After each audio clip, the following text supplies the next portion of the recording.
Dad, starting today, your entire pension will be transferred to my account, and you should find a dumpster to die in, said his daughter.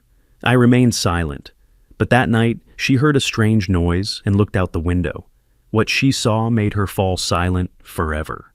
Before we continue, please subscribe to the channel and let us know where you are listening in the comments. The house looked smaller than I remembered. 3 years since I'd signed it over to Julia, and already the place felt like it belonged to someone else's memory. Her silver sedan sat in the driveway where I used to park my truck. Different curtains hung in the living room windows, geometric patterns instead of the florals my wife had chosen.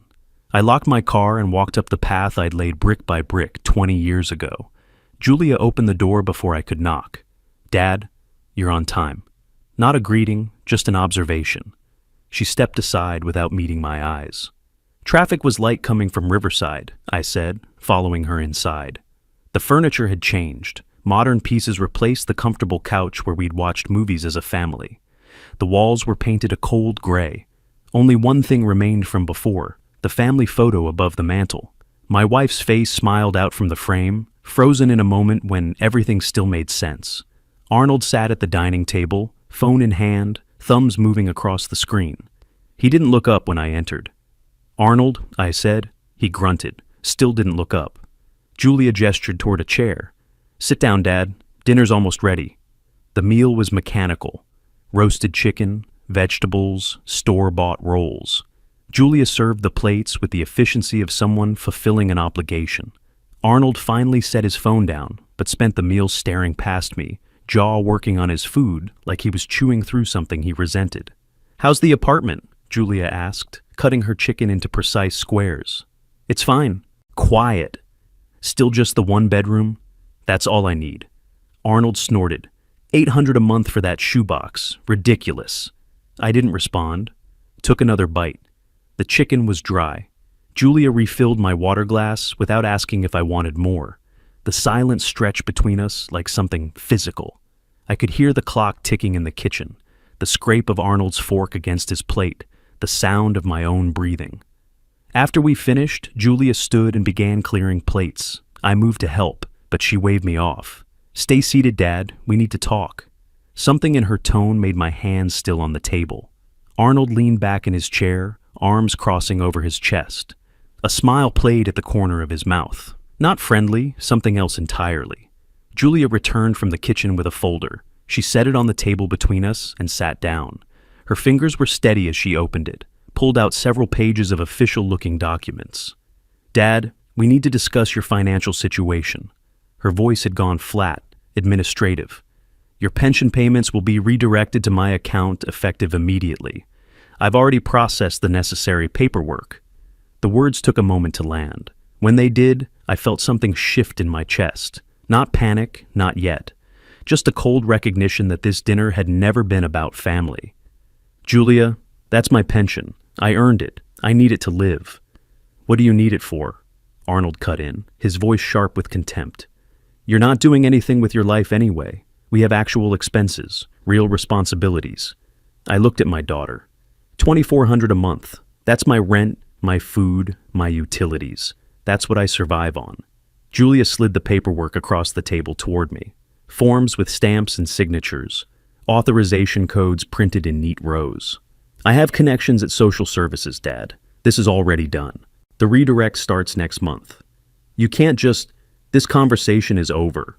She folded her hands on top of the papers. The decision is made. Dad, find yourself a homeless shelter or a dumpster. Makes no difference to me anymore. I stared at her. The woman across from me had my daughter's face, my daughter's voice, but everything else had been carved away.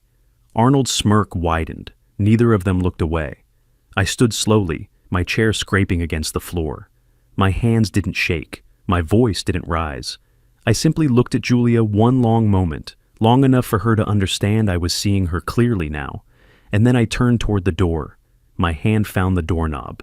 Behind me, I heard Arnold's low laugh, Julia's sharp intake of breath, like she'd expected me to fight, to plead, to break down. I didn't turn around, didn't give them that satisfaction. The door closed quietly behind me. The porch light switched off before I reached the sidewalk. I walked to my car through the darkness, cool evening air turning my breath to vapor. My hands fished in my pocket for keys, found them, unlocked the door. I sat behind the wheel for a moment, engine off, looking back at the house. All the lights were on inside. Through the window, I could see Julia and Arnold moving around, already forgetting I'd been there. I started the car and drove. The drive back to Riverside took 20 minutes. I didn't turn on the radio, didn't need the noise. My mind was working, sorting through what had just happened, arranging the pieces into something I could understand. Julia had stolen my pension, not asked, not negotiated.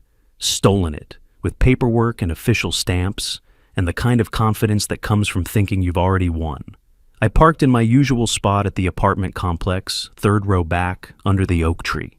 The building was quiet this time of night. Most of my neighbors were elderly, early to bed. I took the stairs to the second floor, unlocked my door, stepped into the small space I'd called home for 3 years. 1 bedroom, kitchenette, bathroom. Living area, barely big enough for a couch and television. The walls were beige, generic, temporary. Nothing like the house I'd built from the ground up. The house where I'd raised Julia, where my wife had died. The house I'd signed over to Julia 3 years ago because she'd said she needed help. Because I'd believed family meant something. I didn't turn on many lights, just the lamp by the couch, the small one over the kitchen counter. I went to the bedroom closet, pushed aside hanging shirts, knelt down, and spun the combination on the safe built into the floor. Right 23, left 16, right 41. The same numbers for 30 years. The lock disengaged with a solid click. Inside, everything was organized the way I'd always kept it. Cash in one envelope, birth certificates and social security cards in another, insurance policies, my wife's jewelry, and a folder labeled in my own handwriting, 1847 Oak Ridge property documents. I pulled it out, carried it to the kitchen table, and spread the contents in careful rows. Gift deed, Julia's name as grantee, my signature as grantor, all legal, all proper, dated 3 years ago.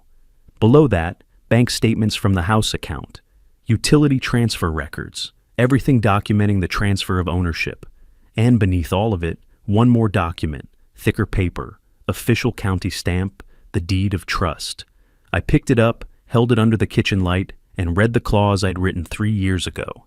The words came back to me slowly, then all at once. Sitting in Leonard Green's office, the attorney suggesting this protection, Julia saying it was unnecessary, me insisting quietly. Buyback provision, I read aloud to the empty apartment. Symbolic consideration of $100 upon material breach of care obligations. I'd told Julia it was just a formality. Standard procedure when transferring property within families. She'd signed it without reading carefully, eager to get the house, to have the asset in her name. She'd never known what that clause actually meant. I set the document down, looked at the clock on the microwave. 9:47. I had 48 hours, maybe less, before the bank processed Julia's authorization and locked me out of my own pension account. I needed to move faster than she expected. Coffee. I put on a pot, the familiar ritual steadying my hands, focusing my thoughts. While it brewed, I turned on my computer, the old desktop I'd kept from my property management days, and started searching. Texas Property Code, Travis County Clerk Procedures, expedited filing services, the cost of forcing a property sale, the timeline for eviction after reacquisition. The numbers started adding up on a legal pad, filing fees, attorney retainer, court costs if Julia contested, eviction service if she refused to leave. I had $15,000 in savings. It would be enough, barely. At midnight, I called a 24-hour legal information line. A woman answered, voice professional and detached. If a deed of trust includes a conditional buyback clause, and the condition is violated, what's the standard process for reacquisition in Travis County, Texas? She paused. I heard typing. You need to file with the county registrar, provide proof of breach, and execute the buyback transaction. Typically takes 3 to 5 business days for standard processing. What about expedited service? Available for an additional fee, can reduce processing to 24 hours, sometimes less. Thank you. I hung up, wrote down the information, checked it against what I'd found online. Everything aligned. The coffee was cold by 2 in the morning. I made another pot, drank it black, kept working. Browser tabs multiplied across my screen. Forms I'd need to file, documentation requirements, contact information for the county registrar's office, names of eviction services that could move quickly. By 4, I had a timeline written out in careful sequence. First, call Leonard Green at 8 when his office opened. Second, file the buyback deed at the county registrar with expedited processing. Third, arrange eviction service for the moment the deed recorded. Fourth, change my pension direct deposit before the bank processed Julia's authorization. Every step had to happen in order. Every piece had to fall exactly right. I sat back in my chair, rubbed my eyes. My body ached from sitting, from tension, from the weight of what I was about to do. But my mind was clear, sharper than it had been in years. This wasn't about the house. The house was just wood and brick, rooms and walls. This was about what Julia had said, how she'd looked at me when she said it. Find a dumpster, makes no difference. She'd forgotten something important. I'd spent 40 years in property management. I knew how to read contracts, how to find leverage, how to protect myself when someone tried to take what was mine. I'd built that protection into the deed 3 years ago, and Julia had never bothered to check. The window behind me began to lighten. Dawn coming, slow and gray. I checked the clock, 6:47. Too early to call Leonard yet. Offices didn't open until 8. I stood, stretched, felt my spine pop in 3 places. Went to the bathroom, turned on the shower, let the steam fill the small space. The hot water loosened muscles I'd forgotten were tight. When I stepped out, I looked at myself in the mirror. Same face I'd seen yesterday. Same gray hair, same lines around my eyes. But something had shifted behind them, something colder, more focused. I dressed in a clean shirt, khakis, the shoes I kept polished out of habit, made myself breakfast, eggs, toast, orange juice, ate slowly, methodically, like I was preparing for a long day. Because I was. At 7:45, I sat at the kitchen table with my phone in my hand and the timeline in front of me. I read through the steps again, checking each one, making sure I hadn't missed anything. At 8 exactly, I would call Leonard Green. I'd explain the situation in clear, unemotional terms. The gift deed, the deed of trust, the buyback clause Julia had violated. I'd ask him to meet me at 9, file the paperwork by 10, have the deed recorded by noon if we paid for expedited service. I rehearsed the conversation in my head. Every word mattered now. Every detail had to be precise. The clock on the microwave changed to 8:01. I dialed Leonard's number. Leonard answered on the second ring. "Morton Scott, is that really you?" His voice carried surprise and warmth. "Must be 3 years since we last talked." "4 years, Leonard. I need your help.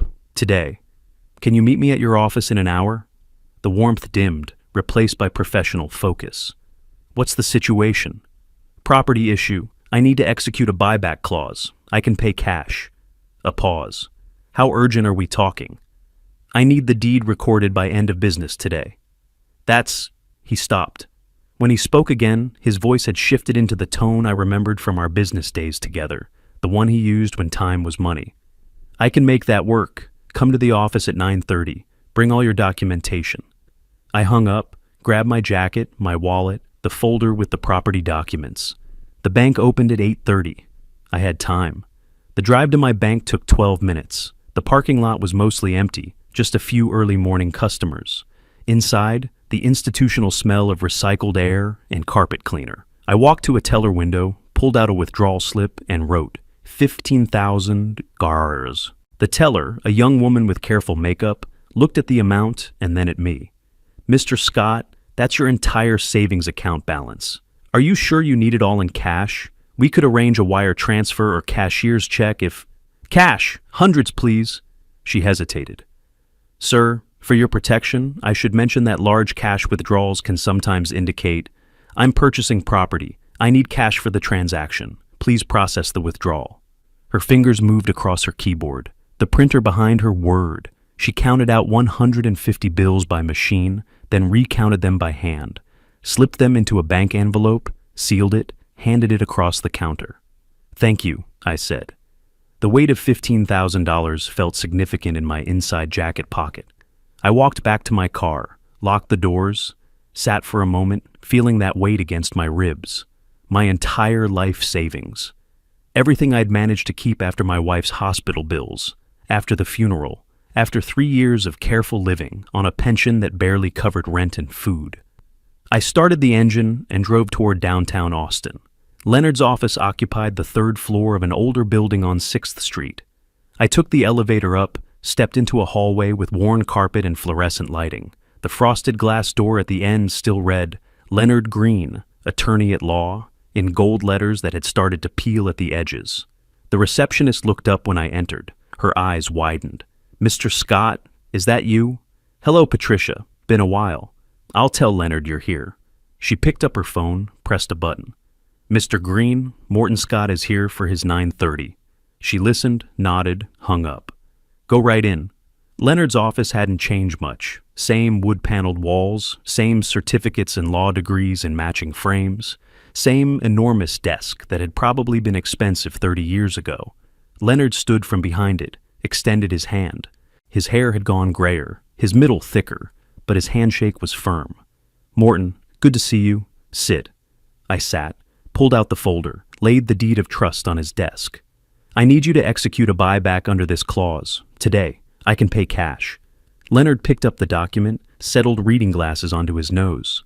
He read slowly, his finger following the text line by line. When he reached the buyback provision, his eyebrows rose. He read it again, then he looked at me over his glasses. "Morton, this is elegant work. Who drafted this provision for you?" "You did. 4 years ago, when I transferred the house to my daughter." His eyes went back to the document. "I remember now. You insisted on this protection clause. Your daughter didn't think it was necessary." He set the paper down. "This is airtight. Conditional buyback upon material breach of care obligations. The consideration is symbolic, $100. Did Julia know about this clause?" "She knew I gave her the house. She didn't read the fine print. Neither did her husband." Leonard leaned back in his chair.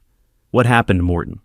"They stole my pension, arranged to have the payments redirected to their account, told me to find a homeless shelter or a dumpster. They didn't care which." His expression hardened. "When?" "Last night." "You have proof of the breach?" I pulled out my phone, opened my voice memo app, played the recording I'd made. Julia's voice, clinical and cold. "Your pension payments will be redirected to my account effective immediately." Arnold's contemptuous addition, "What do you need it for? You're not doing anything with your life anyway." Julia's final words, "Find yourself a homeless shelter or a dumpster. Makes no difference to me anymore."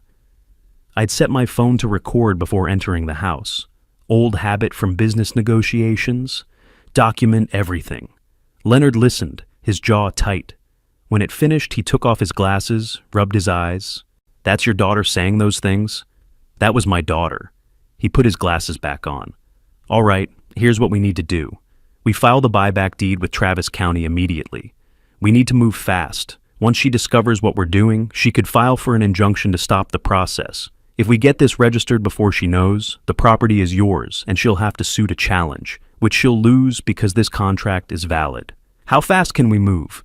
Standard processing is 3 business days, but we can request expedited service." He picked up his phone, dialed. "Sharon, Leonard Green, I need to verify your expedited registration service is available today." He listened. "Excellent. We'll be there before noon." He hung up. "They can do it. $500 extra, completion by 4 p.m. I pulled the bank envelope from my jacket, counted out $3,500 bills, slid them across the desk. $3,000 for your services, $500 for the expedited filing." Leonard looked at the cash, then at me. "Morton, are you sure about this? That's a significant amount for—" "I'm sure." He nodded slowly, collected the bills, put them in his desk drawer, pressed the intercom button. "Patricia, we need notary service immediately. Call Marcus, tell him I need him here in 20 minutes. The next hour moved with the precision of a military operation. Marcus arrived, witnessed my signature on 6 different copies of the buyback deed. Patricia printed everything on legal paper, organized it into folders. Leonard made phone calls, confirmed our appointment at the county clerk's office, arranged for the notarized documents to be hand-delivered to the recorder's desk. At 11:15, we walked out of the building into warm April sunlight. Leonard drove, a practical sedan with coffee stains on the cup holders and legal briefs scattered across the back seat. I sat in the passenger seat with the folder on my lap, feeling the weight of what we were about to do. "She's going to fight this," Leonard said, navigating through midday traffic. "Even though she'll lose, she'll make it ugly. Let her fight." "You're different than I remember, Morton. Harder." "She made me different." We pulled into the parking structure next to the Travis County Government Complex. Inside, the building hummed with bureaucratic activity. People in line at various windows, clerks processing forms, the ambient sound of printers and keyboards and official stamps hitting paper. Leonard knew which window to approach. The clerk, a middle-aged man with reading glasses on a chain, examined our documents with practiced efficiency.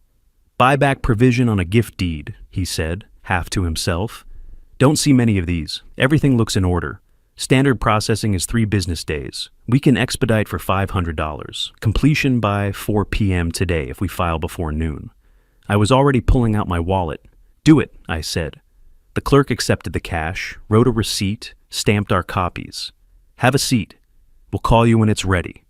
The waiting area had uncomfortable plastic chairs arranged in rows. Leonard suggested getting lunch. I declined, sat where I could see the clerk's desk, watching the progress of our paperwork through the system. Forms passing from desk to desk, computer entries being made, the slow machinery of government processing converting my $100 and Julia's betrayal into legal reality. Leonard sat beside me, working on his phone, occasionally glancing up to check the status. At 3:45, the clerk called my name. Leonard and I approached the window together. "All processed, Mr. Scott." The clerk handed me a folder containing certified copies of the deed, each one stamped and sealed. "As of 4:07 p.m. today, you are the registered owner of property at 1847 Oak Ridge Drive. Congratulations." I took the folder. The paper felt ordinary, just documents, but they represented something more: justice, reclamation, the correction of a profound wrong. Outside, Leonard walked me to my car. "I should buy you dinner, celebrate the win." "I appreciate it, Leonard, but I have more work to do tonight." We shook hands on the sidewalk. Leonard headed toward his sedan, pulling out his keys. I stood by my car, folder in one hand, phone in the other, 3 calls to make before evening. The sun still high in the April sky. Time enough. I pulled up my contacts, found the first number, let my finger hover over the dial button. Then I pressed it. "Yes," I said when someone answered. "I need emergency eviction assistance. Tonight." The eviction service representative asked me to hold. I heard typing, the click of a mouse, the professional multitasking of someone used to urgent requests. "Mr. Scott, still there?" "I'm here. Can you come to our office? I need to review your documentation before we can proceed. We're at 2847 South Congress. How soon can you be here?" 30 minutes. See you then." I needed coffee and a place to make more calls. Found a shop 2 blocks away, ordered black coffee I didn't really want, took a corner table away from the afternoon crowd, pulled out my legal pad, and started working through my list. Locksmith first. I called 3 companies before I found one willing to do emergency evening service. Emergency recce for a 3-bedroom home, all exterior doors. The dispatcher's voice was professionally bored. "You're looking at $500 including after-hours premium. We can have a technician there within 2 hours of your call. I need you there at 6:30 p.m. Can you do that? Address, 1847 Oak Ridge Drive." Typing sounds. "Yeah, we can make that work. Payment due when service is completed. Cash acceptable? Cash works." Next call, moving company. I needed labor and a truck, but not for moving furniture somewhere else. Just loading it and putting it outside. Labor and truck for loading personal property, evening service. The coordinator sounded young, probably working his way through college. $800 for 2 workers in 3 hours. Where should they transport the items? "Just the front lawn. That'll be sufficient." A pause. "You want us to move furniture from inside a house to the front lawn?" "That's correct." Okay. That's unusual, but we can do it." "What time?" 6:30 p.m., 1847 Oak Ridge Drive." "Got it. Cash or card?" "Cash." I checked my watch. 4:25, finished the coffee, left cash on the table, drove south on Congress. The eviction service office occupied a suite in a strip mall between a tax preparation business and a bail bondsman. The sign on the door read, Rapid Property Recovery Services. Inside, the woman behind the desk looked like she'd seen everything twice. Mid-40s, business suit, no-nonsense expression. Her nameplate read, Sandra Michaels, Client Services Manager. Mr. Scott? That's right. Have a seat. Let me see your documentation. I handed her the folder. She examined each document carefully. The ownership certificate from the county clerk with its fresh timestamp, the original deed of trust with the buyback clause, the recorded gift deed from 4 years ago. She made notes on a tablet while she read. All right, she said finally. This is clear cut. You're the registered property owner as of 4:07 p.m. today. Current occupants have no lease agreement with you. Under Texas Property Code, this qualifies for immediate eviction without notice. We can have deputies and our team there by 6:30 p.m. That works. They should be home from work by then. I want this done tonight. She pulled out a contract, filled in the relevant information, slid it across the desk. Our fee is $4,000. That includes coordination with the sheriff's department, 2 deputies on site for security, our recovery team to oversee the removal of occupants, and documentation of the entire process for legal purposes. I counted out $4,000 bills, laid them in neat stacks on her desk. Sandra didn't blink. Just collected the money, wrote a receipt, had me sign the contract. We'll meet you at the property at 6:30. Do not approach the occupants before we arrive. Let us handle everything. Understood. Back in my car, I called Leonard. How'd the eviction service meeting go? He asked. They'll be there at 6:30. I have locksmith and movers coming at the same time. Morton, are you sure about the timing? You could give them a few days to find somewhere to go. The reasonable suggestion hung in the air between us. Part of me understood it. Part of me remembered Leonard was a decent man who believed in proportional responses. But that part was smaller now, quieter. They gave me a dumpster, Leonard. They get the same courtesy they showed me. None. Silence on his end. Then, all right, call me if you need anything else. I drove toward Oak Ridge Drive, the street where I'd lived for 20 years, where I'd raised Julia, where my wife had died, where Julia now lived in the house I'd built, spending the money she'd stolen, sleeping in bedrooms she had no right to occupy. I found a diner 3 blocks from the house, parked where I had a clear view down the street. Went inside, took a booth by the window, ordered more coffee I wouldn't drink. The waitress, an older woman with kind eyes, asked if I wanted anything to eat. Just the coffee, thank you. Let me know if you change your mind, hun. I watched the empty driveway through the window. Julia and Arnold both worked regular hours. She at a marketing firm, he at some tech company. They'd be home by 6:15 at the latest. Probably tired from their day. Probably pleased with themselves for stealing my pension. Probably already planning how to spend money that didn't belong to them. My phone buzzed. Text from Sandra at the eviction service.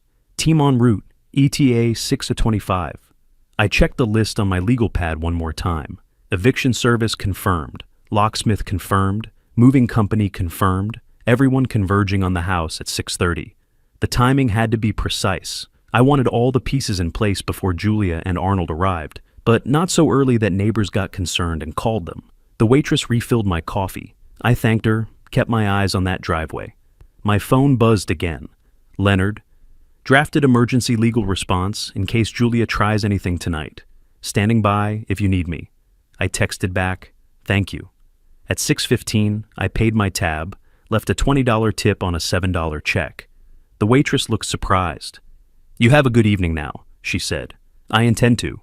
I walked to my car, drove slowly toward the house, parked across the street with a clear view of the front door. The neighborhood looked peaceful in the early evening light. Kids playing basketball 3 houses down, someone mowing their lawn. Normal suburban life continuing while I prepared to detonate a bomb in the middle of it. At 6:25, the locksmith's van pulled up. White vehicle with AAA security services in blue letters on the side. A technician got out, tool bag in hand. I walked over. You Morton Scott? That's me. You want all exterior locks rekeyed? Every single one. Start with the back door. I want that done first. He nodded, headed around the side of the house. I returned to my car, watched the street. 6:27. The eviction service truck arrived, unmarked white van, Sandra Michaels, and another team member inside. They parked behind the locksmith, stepped out, approached my car. Sandra knocked on my window. I rolled it down. "Deputies are 2 minutes out," she said. "Moving truck? Should be here any moment." As if on cue, a small moving truck turned onto the street, followed by a sheriff's department cruiser. The moving company truck parked. 2 young men got out. The deputy cruiser parked behind them. 2 deputies emerged, one speaking into his radio. All the pieces on the board, all the players in position. I stepped out of my car, and Julia's silver sedan turned onto the street. She hadn't seen the vehicles yet, hadn't seen me. The deputy cruiser blocked her view of the house from this angle. She was probably thinking about dinner, about what to watch on television, about anything except the fact that her entire world was about to collapse. In 30 seconds, she would. Julia's sedan slowed as it approached the house. I watched her profile through the windshield, still unaware, still comfortable in her stolen security. Then her head turned. She saw the vehicles. Her brake lights flared. Too late to process it now. She'd understand soon enough. But that wasn't how it happened. The call had come 6 hours earlier, while I sat in the diner finalizing my afternoon logistics. My phone buzzed, Julia's name on the screen. I took a breath, accepted the call. "What have you done?" Her voice was shrill, panicked. Background noise suggested she was somewhere public. Her office, probably. Someone had contacted her. "Hello, Julia?" "Don't hello, Julia me. The bank called me. You emptied your account. $15,000. That was supposed to be ours. We have bills. We have debts. We were counting on that money." I kept my voice level, conversational. "That money was always mine, Julia. Every dollar I saved over 40 years of work. And the house is mine too." Silence, then laughter. Genuine, amused laughter. "The house? Dad, you gave us the house 3 years ago. Are you feeling okay? Maybe you need to see a doctor. You're not making sense." "I'm making perfect sense. You'll understand tonight." "Arnold's right." Her tone shifted from amused to dismissive. "You've become a confused old man. Don't call me again with this nonsense." The line went dead. I set my phone face down on the table, sat for a moment, letting her words settle. Senile fool, confused old man. The casual cruelty of someone who'd already written off her father as irrelevant. I signaled the waitress for my check. The afternoon moved with mechanical precision. Back to my apartment to collect the document folder one more time, verify everything was in order. Calls to Sandra at the eviction service, to the locksmith, to the moving company, confirming arrival times, coordinating positions, ensuring no delays. At 5:30, I drove across Austin toward Oak Ridge Drive. Traffic was heavy with people heading home from work. I took surface streets, avoiding the highway, keeping my speed exactly at the limit. No reason to rush. Everything was timed. I arrived at the house at 6, parked across the street where Julia would see my car immediately when she pulled in. Sat behind the wheel, engine off, watching the familiar structure in the golden evening light. The house I'd built. The house where I'd raised my daughter. The house where my wife had spent her final months. The house Julia had taken and then used as leverage to destroy me. The first vehicle appeared at 6:15. Sandra's eviction service van, white and unmarked. She parked behind me, got out, approached my window. "Ready, Mr. Scott?" "Ready." The deputy sheriff cruiser arrived next. 2 officers, both professional and alert. The older one, 40-ish, graying at the temples, introduced himself as Deputy Martinez. His partner, younger and quiet, was Deputy Chen. "Mr. Scott," Martinez extended his hand. I shook it. "We'll need to verify your documentation before we proceed." I handed him the folder, county registration receipt, ownership certificate, eviction notice, copy of the original deed of trust. He examined each document carefully while Chen called in to verify the property registration number. "Everything checks out," Martinez said, returning the folder. "Current occupants have no lease agreement with you?" "Correct. They're family members who were allowed to reside in the property under a verbal care agreement. That agreement was violated." He nodded. "Once we're inside, we maintain order and ensure the eviction proceeds legally. We don't take sides, don't get involved in family disputes. Our job is keeping everyone safe. Understood?" "Understood." Leonard arrived in his sedan, followed by the locksmith van and the moving truck. The convoy assembled on the quiet residential street like pieces of a precisely planned operation.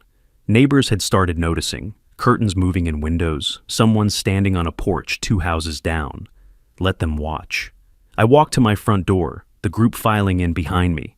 My key slid into the lock, the same lock I'd installed 15 years ago when we first moved in. The mechanism turned smooth, the door swung open. I stepped across the threshold. The smell hit me first. Different.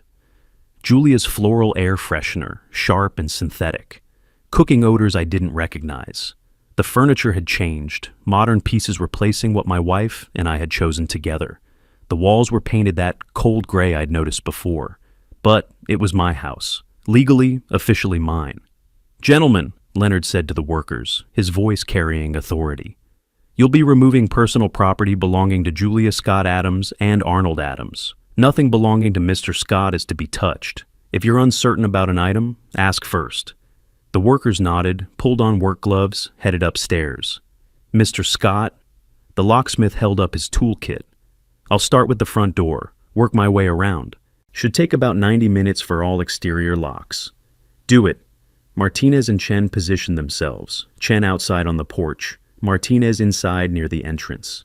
Their presence was solid, official, undeniable. I stood in the foyer, listening to drawers opening upstairs, footsteps moving through rooms, the sound of my house being reclaimed inch by inch. The locksmith knelt at the front door, his drill whirring as he removed the first cylinder. The old lock dropped into his bucket with a metallic clank. He fitted a new cylinder, tested it, handed me a fresh key. "One down," he said. The first moving workers descended the stairs, carrying armloads of clothing on hangers. Arnold's work shirts, Julia's dresses. They carried them out to the truck, returned for more. A lamp I recognized, one my wife had picked out at an estate sale. The workers handled it carefully, set it on the truck bed. More clothes, shoes in boxes. The flat-screen TV Julia and Arnold had mounted above the fireplace. Everything that was theirs, being extracted from what was mine. Leonard stood beside me, reviewing paperwork, occasionally directing workers toward specific rooms. The locksmith moved to the back door, his drill whirring again. Another cylinder out, another fresh key in my hand. The pile on the front lawn grew, furniture, boxes, bags of clothing. The workers arranged it with surprising care, not dumped, but stacked neatly near the gate. Professional courtesy, even in an eviction. The spring evening settled into dusk. Porch lights came on automatically. The streetlight at the corner flickered to life. Time moved forward with inevitable momentum. I checked my phone. 7:23. Julia and Arnold should arrive within the next 30 minutes, maybe sooner. Everything was proceeding exactly as planned. I walked to the front window, looked out at the street, the growing pile of belongings on the lawn, the official vehicles parked like sentries. They would come around the corner any minute now. When they did, their entire world would change in an instant. At 7:32, I heard an engine. Arnold's sedan appeared at the end of the street, approaching at normal speed, still unsuspecting. The car slowed as it neared the driveway. Even from inside, I could see Julia lean forward in the passenger seat, her head turning toward the house. The brake lights flared red. The car stopped abruptly, half in the driveway, half still in the street. Julia's door opened first. She stepped out slowly, her purse sliding off her shoulder, catching on her elbow. Her mouth opened, but no sound came out. Arnold emerged from the driver's side a second later. His door flung wide, his foot catching on the seatbelt as he lurched out. His finger came up, pointing at the nearest worker. "What the hell do you think you're doing?" His voice carried across the lawn, loud and aggressive. "That's our furniture. Those are our belongings. Stop right now or I'm calling the police." The worker, a young man with tattooed forearms, didn't even pause, just kept loading boxes into the truck. "Sir, we're following the property owner's instructions. If you have questions, speak with the deputies." Arnold's head swiveled. His eyes found me standing by the entrance. "You!" He started toward me, fingers still extended. "What is this? What did you do, you crazy old—" Deputy Martinez stepped into his path. "Sir, I need you to calm down. This is a legal eviction. Mr. Morton Scott is the registered property owner. You and Ms. Adams are being removed from the premises." Arnold stopped. His finger dropped. What are you talking about? This is our house." Julia finally found her voice. It came out weak, uncertain. That's not possible. This is our house. Dad gave it to us 3 years ago. Leonard stepped forward, producing the folder. Ms. Adams, your father executed a conditional gift deed with a buyback provision. That provision was activated yesterday due to material breach of the care agreement. The property was legally retransferred to Mr. Scott and registered with Travis County at 4:07 p.m. yesterday afternoon. He opened the folder, showed her the county clerk's stamp, the registration receipt. Julia stared at the documents without taking them. I don't understand.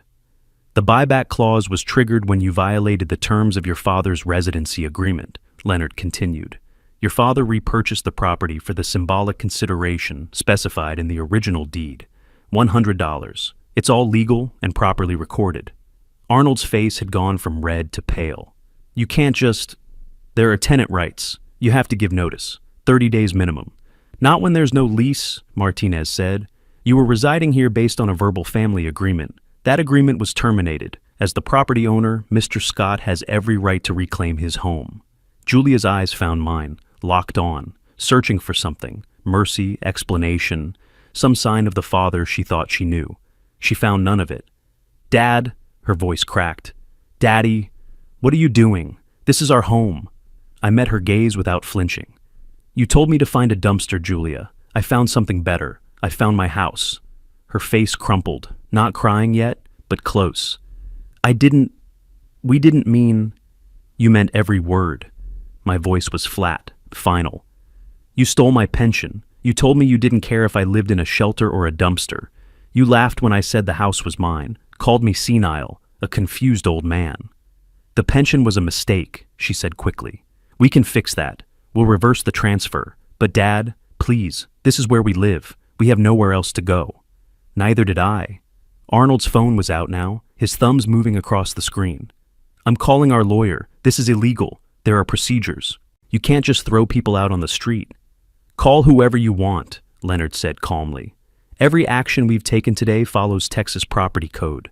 Mr. Scott's ownership is recorded and certified. The eviction is legal. Your lawyer will tell you the same thing. Another load came out the front door. Arnold's golf clubs, a suitcase, more bags of clothing. The workers maneuvered past us like we weren't there, adding to the pile on the lawn. Julia watched them, her professional composure completely shattered. She looked smaller somehow, diminished. The confident woman who'd served me stolen dinner in my own house had been replaced by someone lost and disoriented.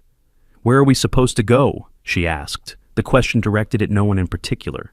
I didn't answer, just watched as the locksmith emerged from the house, approach me with 3 more keys. All exterior locks changed, Mr. Scott. Front door, back door, side door, garage. You're good to go. I took the keys, felt their weight in my palm. Fresh metal, new cuts, locks Julia and Arnold would never have access to. Thank you.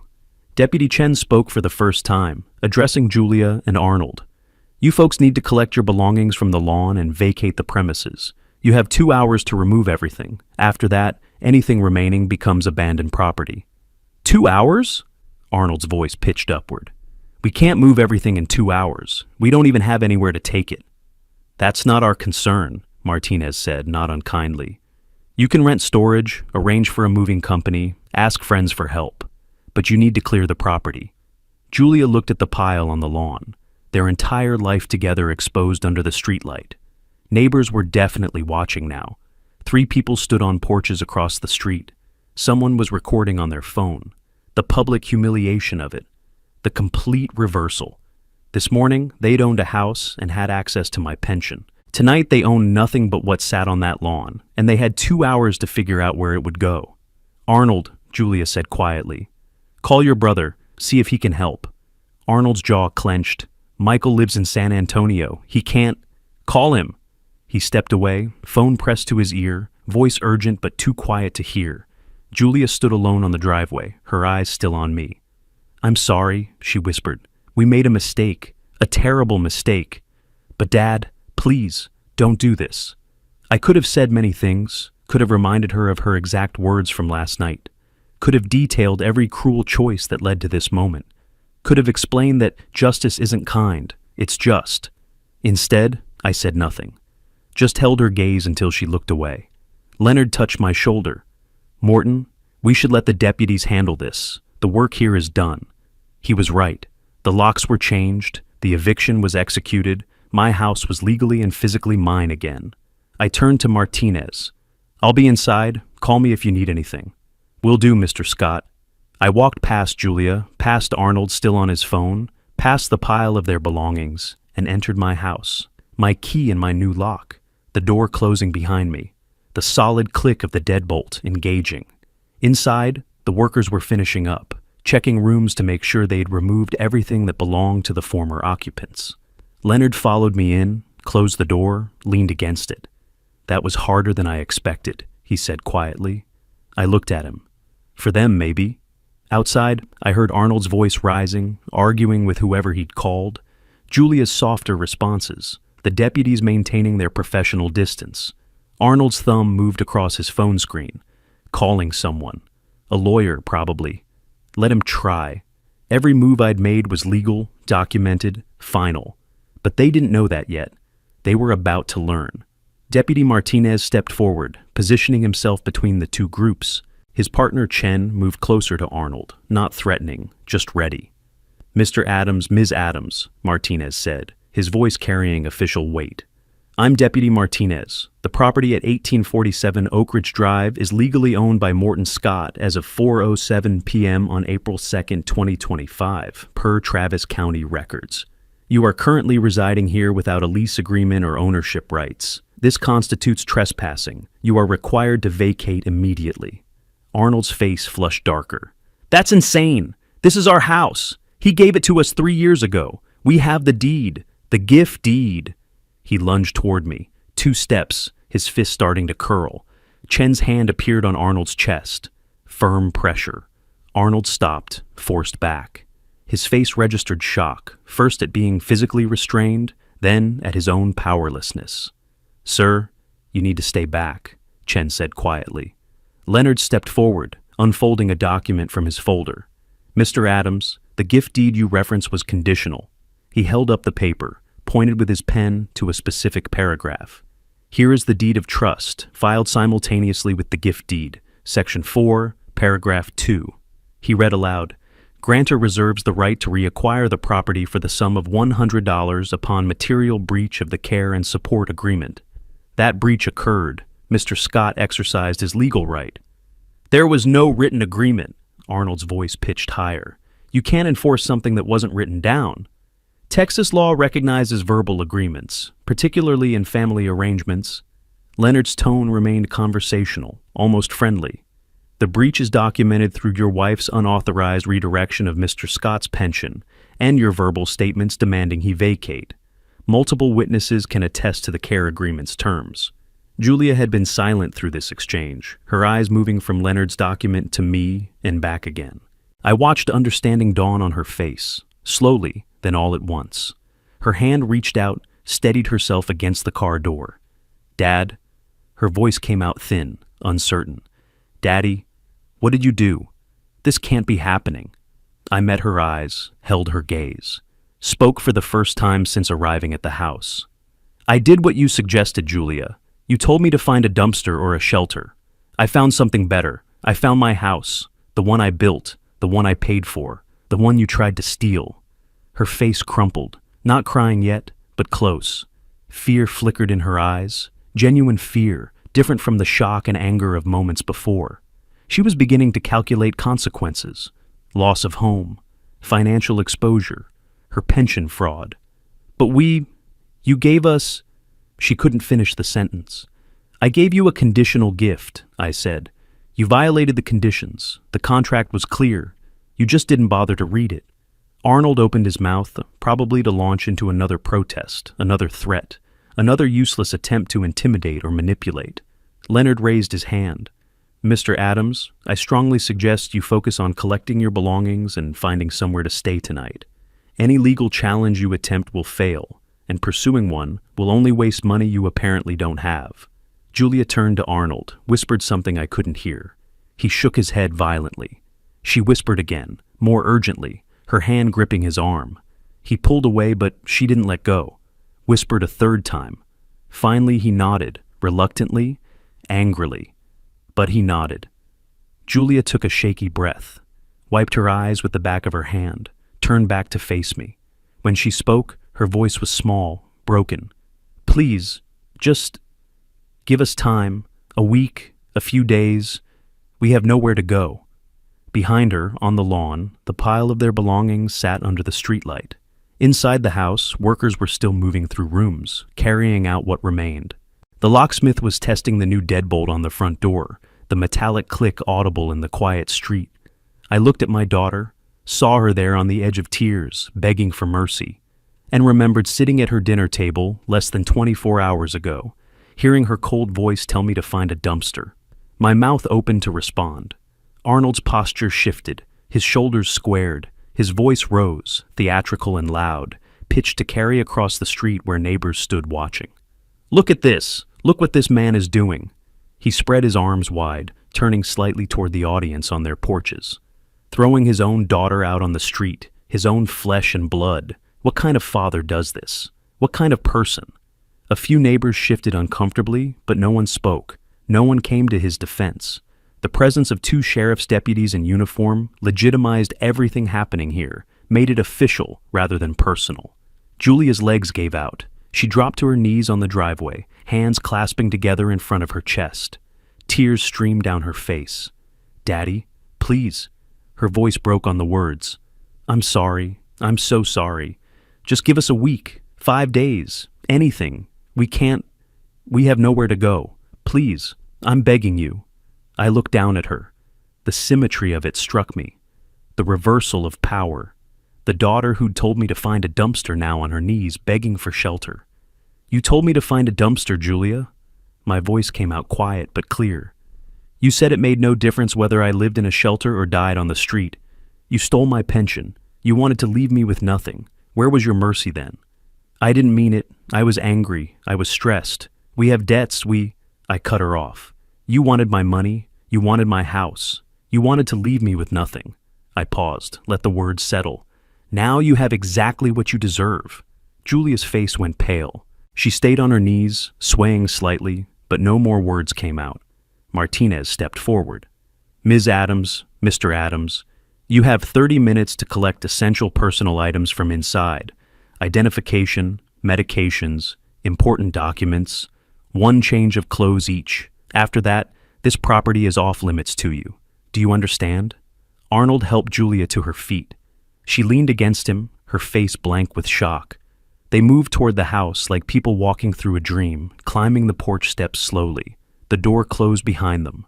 I stayed outside, listened to the sounds of their panic, drawers slamming, closet doors banging, urgent whispers that sometimes rose into sharp exchanges. The noise of people who'd had everything and now had 30 minutes to salvage what they could carry. Martinez checked his watch. 20 minutes left, he called toward the house. The sounds intensified, footsteps running up and down stairs, something heavy being dragged across the floor.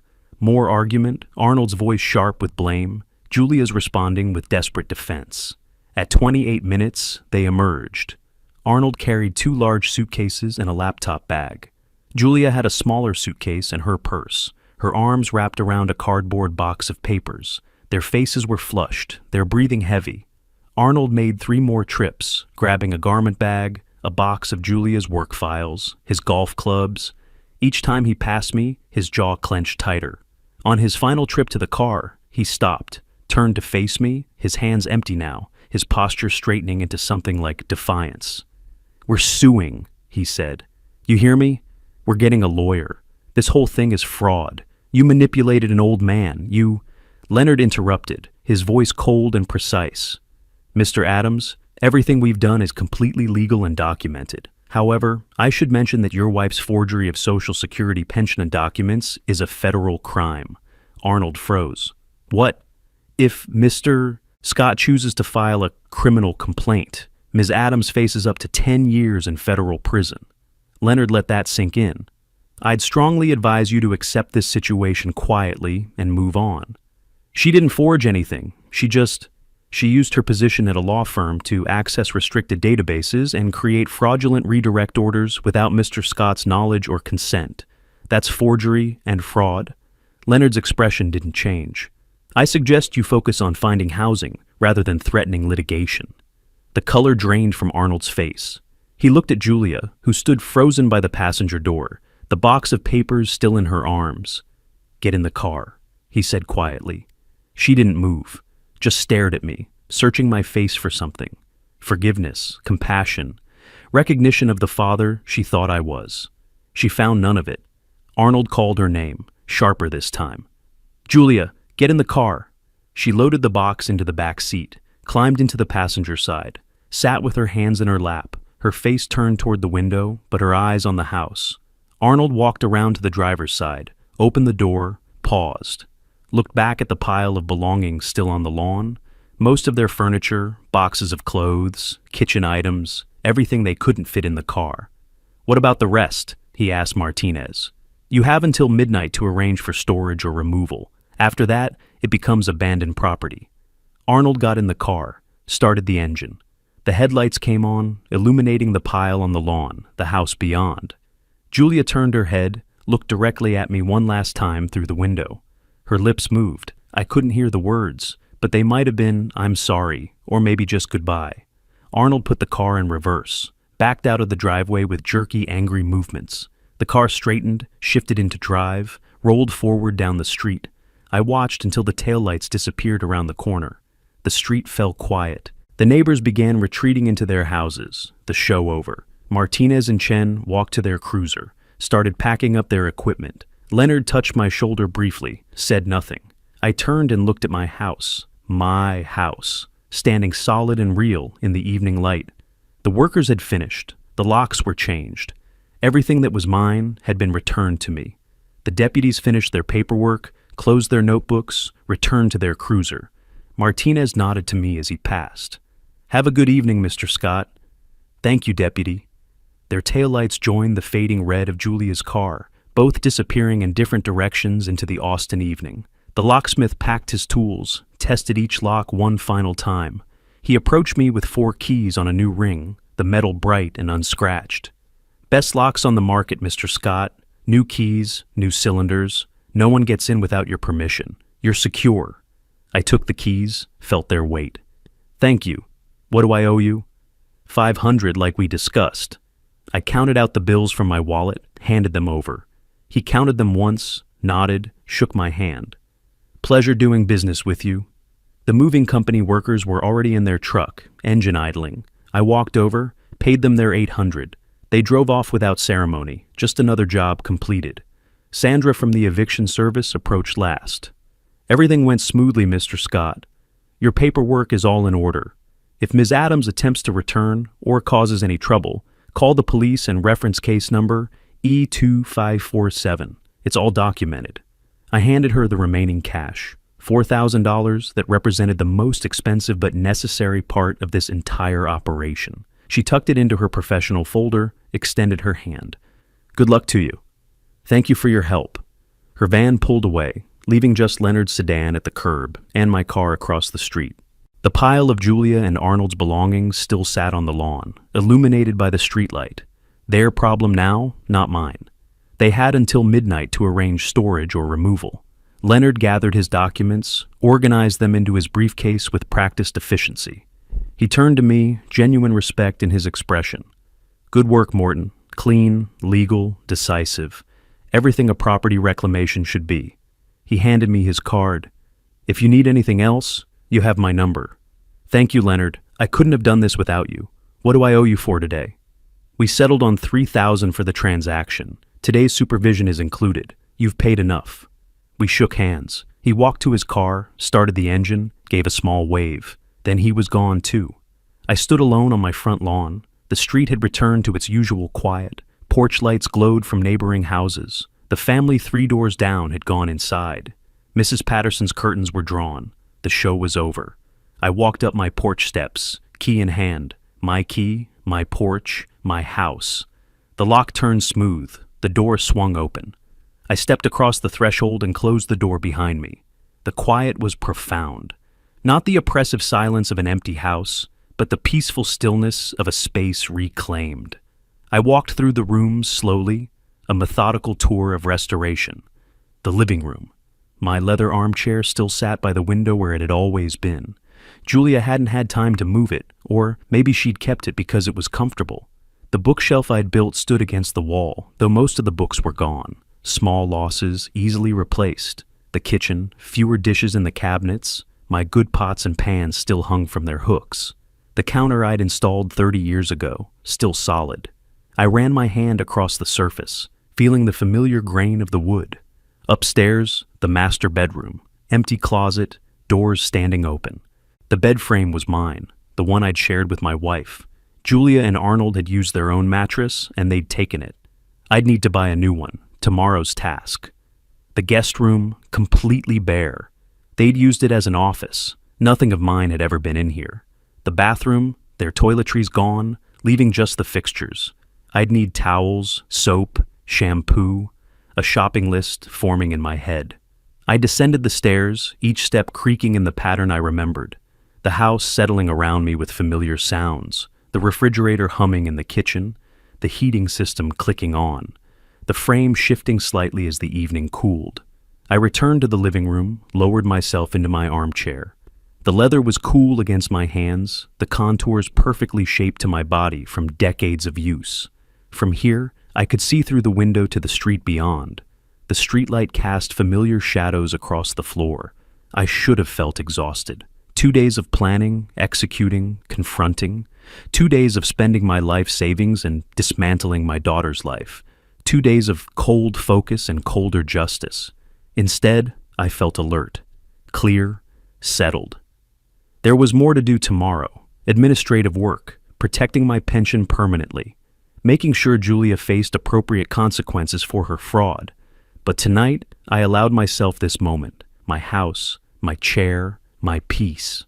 I rose slowly, joints protesting slightly, 68 years making themselves known. Walked to the kitchen, poured water from the tap. The simple act of using my own kitchen in my own home. I drank slowly, leaning against the counter I'd installed when Julia was still in high school, back when she'd been someone I recognized. Tomorrow I would go to the bank, then Social Security. Make everything official, lock everything down, ensure this could never happen again.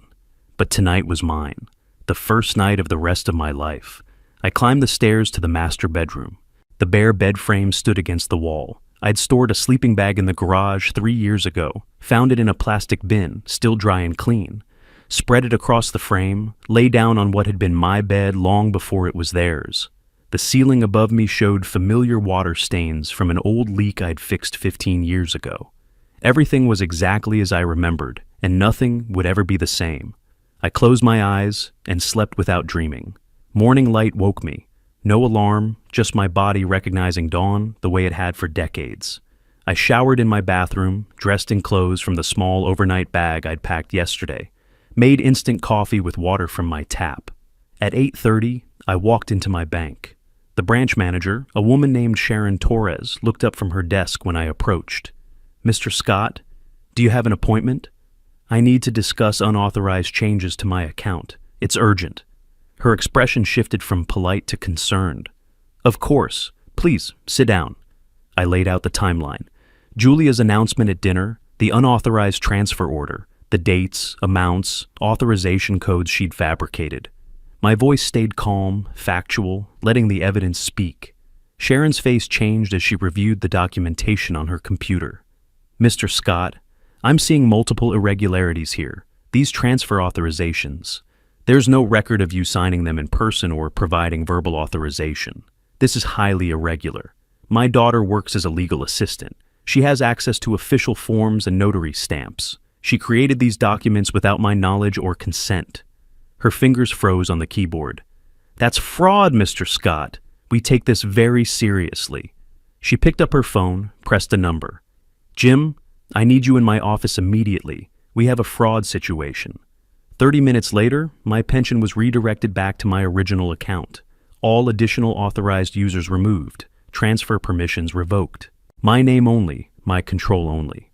"You'll need to file a police report," Sharon said, handing me a reference number for the bank's fraud investigation. "This will be referred to law enforcement." "I understand, thank you." From the bank, I drove to Leonard's office. He was waiting, documents prepared.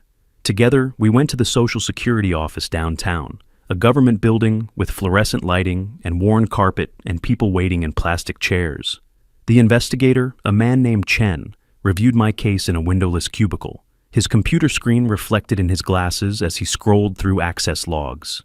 "Mr. Scott, I'm seeing multiple unauthorized accesses to your file from an account registered to Julia Adams, employee number 4782 at Brennan and Associates Legal. She modified your direct deposit information without proper authorization codes." He looked up at me. "This is a federal violation." Leonard leaned forward. "My client wants his benefits restored to proper routing. He's not interested in pressing criminal charges at this time, but he wants assurance this can't happen again." Chen nodded slowly. "Understood. We'll be terminating Ms. Adams' database access immediately and referring her case to our internal review board. Her employment will likely be terminated." He typed something, clicked his mouse. "Mr. Scott, your account is now secure. Your benefits will resume normal direct deposit to your personal account within 1 business cycle." We shook hands. Leonard drove me home. "That's it, Morton. You're protected now. Everything's locked down." "Thank you, Leonard, for everything. You did the hard part. I just filed the paperwork."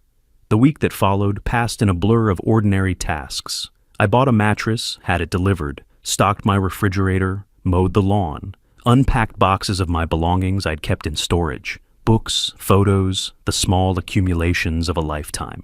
On the 8th day, I was walking back from checking my mailbox when Mrs. Patterson from 2 doors down intercepted me on the sidewalk. "Morton, have you heard?" Her voice carried that particular tone of someone with gossip to share. "Your daughter and that husband of hers moved to one of those cheap complexes on Riverside Drive. Someone saw Arnold working at the warehouse on 5th Street, loading trucks. Such a shame. Family troubles are always hard." I absorbed the information without reaction. "Thank you for letting me know, Eleanor. Will you be reaching out to her, to reconcile?" "No." She blinked, surprised by the finality. "Well, if you need anything, you know where to find me." I continued to my house, went inside, closed the door on her curiosity and her concern. That evening, I sat on my front porch with coffee, watching the neighborhood wake up to another day.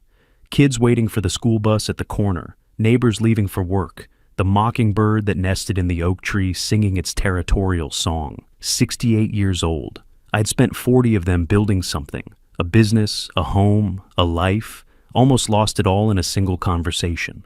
But I didn't.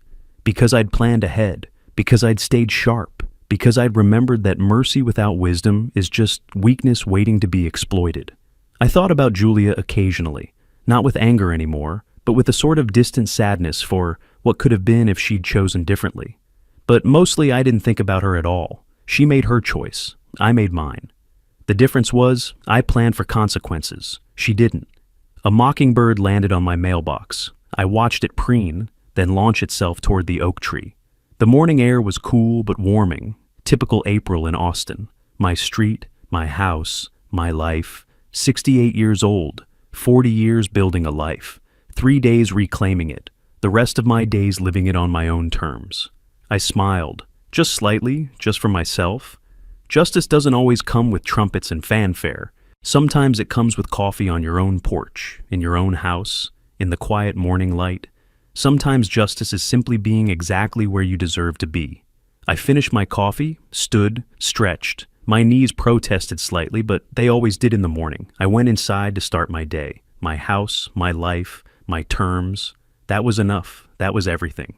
If you like this story, please like this video, subscribe to the channel, and share your impressions of this story in the comments. To listen to the next story, click on the box on the left. Thank you for watching,